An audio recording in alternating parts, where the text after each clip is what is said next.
Josip, láska môjho života. Môj život sa úplne zmenil, odkedy som ťa spoznala. Dal si mu smer a zmysel. Pišem ti ovo dok te čekam da mi dođeš doma i dan prije naše svadbe. Jedva čekam da te zagrlim i osjetim tvoj dodir, miris i vidim svoju ljepoticu. Každý deň ma inšpiruješ byť lepšou verziou samej seba a verím, že sa navzájom robíme lepšími. Si moje svetlo v tme, nádej v ťažkých chvíľach a opora, keď mi dochádzajú sily. Znaš da nisam osoba koja je dobra u pisanju takvog nečega, ali želim da imamo nešto posebno što možeš pročitati za 5, 10, 20 i 50 godina. Stvarno želim da budeš najsretnija i najponosnija žena na svijetu.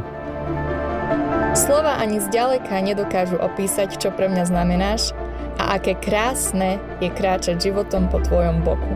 Jako te volim i obećavam ti da budem se brinuo za tebe i našu obitelj pod svaku cijenu.